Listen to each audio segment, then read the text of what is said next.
back. So this is part 2 of the carpet certification course. And in this module, we're going to work on fiber ID. How do we ID fibers in the field? Doing burn tests, chemical tests to decide exactly how to clean correctly based on the type of fiber content we have. And this will work for carpet as well as furniture. Furniture is a little bit different because we have more blends and things of that sort, but it will still work to give you the basic content of the sofa as well as carpet that we're cleaning on the floor. So let's get right into it. Don't forget to thumbs up if you are finding any value in this, and please subscribe. So as we push out the content, you're going to get notified more stuff that we're putting out. So get right into it and learn how to ID fibers. Welcome to Professional Carpet Cleaning, Module 2, Fiber Identification. We'll be covering how to ID most of the fibers that you will be running into in your cleaning business. So why do we do fiber identification? There's 3 main reasons. First of all, we're going to do it before you start cleaning. You don't want to get halfway into a job and realize you're cleaning it improperly. Number 1, you can damage a fiber by improper cleaning products. If you're cleaning a wool carpet and you think it's nylon, so you're cleaning it with a nylon cleaning product, you're going to damage that wool permanently. Number 2, you want to be able to select the best product. Are you cleaning an olefin or are you cleaning a nylon? Each one's going to use a particular cleaning product. So you want to be able to choose the best product for that particular carpet. Number 3, you're a professional. Act like a professional. Don't go into the client's home and give them a halfway cleaning. Give them what they deserve, what they're paying you to do. There's a lot of cleaners out there that are just doing shoddy work. Now, keep in mind, you're going to be lumped into those people. When you go to a home, they're going to assume that you're going to do the same cleaning that everybody else has done. And it's not going to look good and it's not going to last. So this is your chance to wow them. Go in, do a fiber ID, show them that you care. This is one of the best ways that you can prove to a client that you're not like everybody else. If you go in and you start testing their fiber to make sure you know what it is before you clean it, and you explain to them that you're doing this because you need to make sure that you're using the proper products for their particular carpet, they're never going to call anybody else because trust me, nobody else has done that. So do this testing. It will make you more competent. It will make you a better professional cleaner. There's going to be 2 types of testing that we're going to be doing.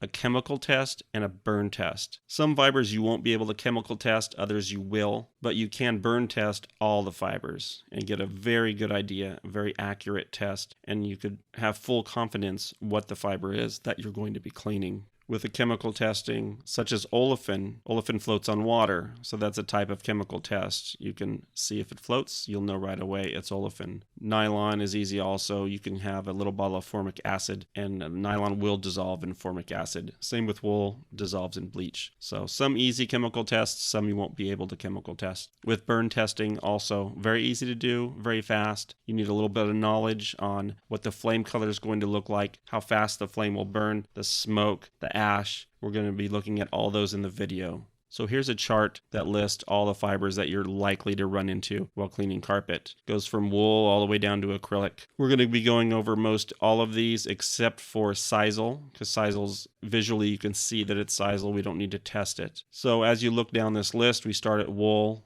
Wool is a very easy one to burn test and know what it is. It's orange, it sputters out on the flame. There's not going to be any smoke until you blow it out. When you blow it out, it's going to smell like burning hair. The ash is going to crumble to a coarse powder. Now the chemical ID on this is chlorine bleach. Of course, you can chemical ID it if you're unsure on the burn test, but likelihood is you're going to know it's wool once you do your burn test. Nylon down about halfway through, we can see that as you burn that, it's going to have a blue base and an orange tip. It burns evenly, no smoke till you blow it out, and then it's going to be a white puff. It's going to smell like celery or a sealing wax. It doesn't always smell like celery. Not everybody can say, hey, that smells like celery. But it does have a unique smell that doesn't smell like any other thing. So it doesn't smell like polyester, it doesn't smell like olefin, doesn't smell like wool. So you'll be able to tell it apart from the other fibers you'll be burning. After it burns, it's going to have a round, hard bead for ash. It's not going to crumble. It's going to be brown to a black in color. It could be gray as well. Nylon will dissolve in formic acid, so that's a fairly easy chemical ID. You can buy formic acid over the internet fairly easily. Polyester is very easy to identify in a burn test. It burns orange, it sputters, it's a black sooty smoke, and it smells kind of sweet and fruity. No other fiber is going to smell the way it does, and no other fiber burns the way it does. So look for an orange sputtering flame and you'll know right away that's a polyester. You won't be able to chemical ID this because the chemical is not readily available to purchase. So we'll go into the video now. So here we go, into the video. So the first one here is nylon, and you really want to pay attention to the burn here. It's going to burn nice and even. It's not going to be really sputtery or put off a lot of smoke. And nylon is one of the only fibers that's going to burn, that's a synthetic, that's going to burn that clean and that without any sputtering or without any smoke. And again, it's going to smell like celery. And a little white puff at the end, if you just let it burn out naturally, it'll put off that little white puff. It's going to be a little bead of ash, a really hard bead. Next, we're going to have wool. Wool is going to be one of the only fibers where you burn it. It's going to burn a little bit, and it's just going to burn itself out. It's not going to continue to burn for very long. And then you can see the ash is just going to be crumbly, coarse powder. It just comes right off the tip of that fiber. Here's another one coming up here. Then as you burn it, when you do smell that smoke, it's going to smell like burning hair because, well, that's what it is. And again, it's just going to crumble to a powder on the ash. So that is wool. Next, we're going to burn polyester. Now this is where you're really going to notice a big difference.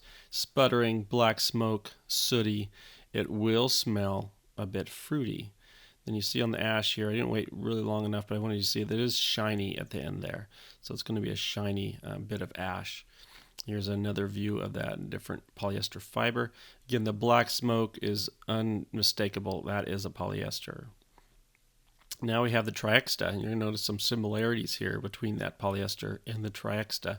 It's going to look identical. You're not going to be able to tell this apart with a burn test. They're going to look the same. They're going to put off the smoke. They're going to burn the same speed. They're going to put off orange sputtery flame, and they're both going to have that round shiny ash at the end. So as I hit it here, you can really see how the light glistens on that ash there. So it is very shiny. Next is a cotton fiber. You're not going to get a lot of this in carpet, but you will in area rugs. So you can see it burns slow, evenly, and then it has that glowing ember at the end, and it's going to smolder for a while, the ash. Not much ash, but it's there. It's just kind of a fine powder. And then as you're burning it, when you blow that out and you smell it, you're going to have a bit of a burning paper smell. Now here you can see that glowing ember really well. When I give it a little blow, puff of air at the end, you can see it really start to glow. So that is indicative of a cotton fiber. Next we have rayon. Now here, watch the speed of the burn. It burns really quick, and the ash is almost non-existent. It burns almost completely. And now on the next one here, I'll show you a bit of a bigger piece of rayon, and you can see that how fast it actually burns. Even though this is a bigger piece, it just goes real quick and shrinks up to almost nothing. Again, smells like burning paper. Just really no ash, fast burning. That is rayon.